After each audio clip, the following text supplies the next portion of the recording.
Good morning students, मैं शशि रतन आपको 11th class की अंतरा पुस्तिका से देव के द्वारा रचित कविता हंसी की चोट मैंने इसके पहले पढ़ा दिया है। आज मैं देव का ही लिखा हुआ कविता सपना पढ़ाने जा रही हूँ, लेकिन उसके पहले हम लोग इंट्रोडक्शन देख ले कि इसमें इन्होंने क्या बातें हमारे समक्ष रखी हैं।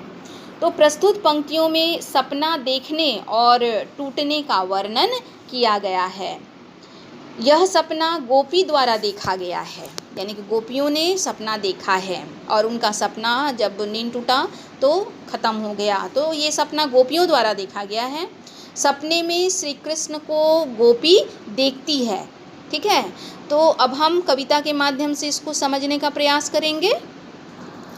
झहरी झहरी झीनी बूंद है परती मानो, धरी घरी घटा घेरी है गगन में।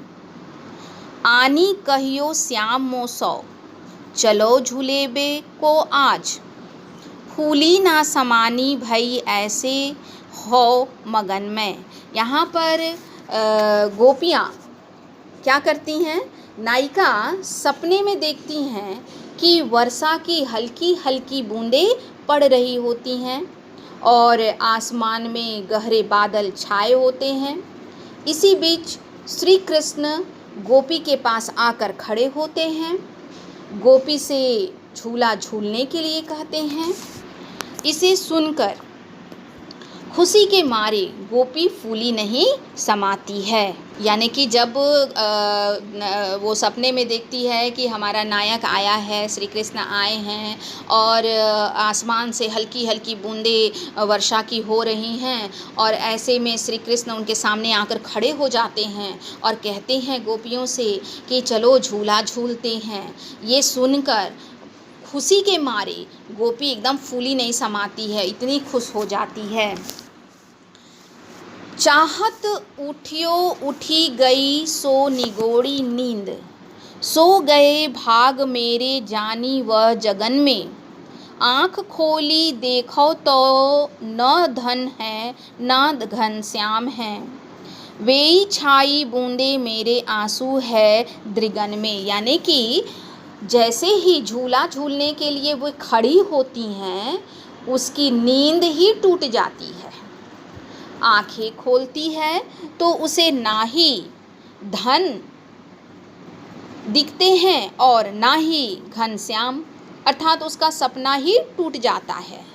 वह कहती है मानो मेरे भाग ही सो गए हैं, तथा गोपी अत्यंत दुखी हो जाती है और जो वर्षा की बूंदें वह सपने में देख रही थी, वही बूंदें उसकी आंसुओं में बदल जाती है। तो कवि ने अपने दूसरे पद कवित्त के माध्यम से यहाँ बताना चाहा है कि नायिका ने नींद में स्वप्न देखा कि बूंदों की झड़ी लगी हुई है, बादल गरज रहे हैं और ऐसे में नायक ने आकर उससे कहा आज हमारे साथ झूला झूलने चलो। यह सुनकर नायिका बहुत प्रसन्न हो गई।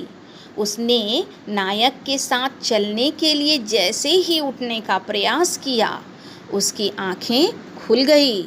तब वहाँ ना वर्षा थी और ना नायक। उसकी आंखों में से आंसू टपकने लगे। श्रृंगार रस का यह अनुपम उदाहरण है।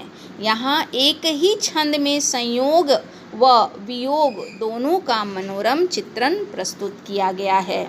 तो बच्चों, यहाँ पर नायिका बहुत ही उदास हो जाती है क्योंकि उसका स्वप्न टूट जाता है और स्वप्न में जो उनको वो देखी थी कि उसके नायक, उसके प्रेमी, उसके प्रभु, उसके यीशु खड़े हैं, वो एकाएक क्या होते हैं, नींद खुलने पर गायब हो जाते हैं। तो बच्चों, यहाँ पर प्रश्न पूछ सकता है कि नायिका सपने में क्यों प्रसन्न थी और वह सपना कैसे टूट गया। तो इसके उत्तर में हम लोग लिख सकते हैं यदि स्वप्न हमारी अतृप्त अभिलाषाओं को पूर्ण कर रहे हैं तो सोते हुए भी प्रसन्नता की अनुभूति होती रहती है। नायिका विरहिणी है, सावन का महीना है, आकाश में घटा है, हल्की हल्की बूंदें पड़ रही हैं, बादल गरज रहे हैं। ऐसे में कृष्ण अर्थात नायक ने झूला झूलने का प्रस्ताव रखा है। तो नायिका का प्रसन्नता से फूलना तो स्वाभाविक है, किंतु यह सब स्थिति वास्तविक जगत की नहीं। नायिका ने यह सब स्वप्न में देखा था, अतः ऐसे में प्रसन्नता की अनुभूति होती है।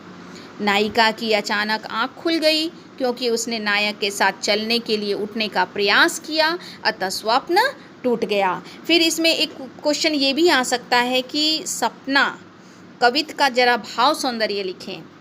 तो इसमें आप कैसे आंसर दोगे कि नायिका ने नींद में स्वप्न देखा कि बूंदों की झड़ी लगी है, बादल गरज रहे हैं और नायक ने आकर अपने साथ झूला झूलने का प्रस्ताव रखा। यह सुनकर नायिका का प्रसन्न होना स्वाभाविक था। उसने नायक के साथ चलने के लिए उठने का प्रयास किया कि आँख खुल गई और स्वप्न टूट गया। भाव सौंदर्य की दृष्टि से आँख खुलने से पूर्ण संयोग श्रृंगार की अनुभूति हो रही थी। यह सुखद अवसर के अनमोल क्षण थे। इसी मध्य आँख खुली और स्वप्न टूट गया। अब ना तो वर्षा थी, ना झूला, ना नायक, अतः नायिका की आँखों से आंसू टपकने लगे। यह वियोग की स्थिति अर्थात विप्रलंब श्रृंगार रस है। एक ही छंद में, एक ही नायिका में दोनों भावों की अनुभूति देखी गई है, अतः भाव सौंदर्य की दृष्टि से अनूठा छंद है। तो यहाँ पर हम ये लिख सकते हैं। तो बच्चों, मुझको लगता है कि आपको सपना देव के द्वारा लिखित जो कविता है ये अच्छी तरह से समझ में आई होगी। और अगर कुछ भी इसमें त्रुटि है, अगर आपको समझ में नहीं आई है, तो आप मुझसे संपर्क कर सकते हो। तब तक के लिए इसके बाद मैं देव का ही तीसरा कविता दरबार नेक्स्ट वीडियो में लेकर आऊँगी। तब तक के लिए हमें इजाज़त दें। धन्यवाद।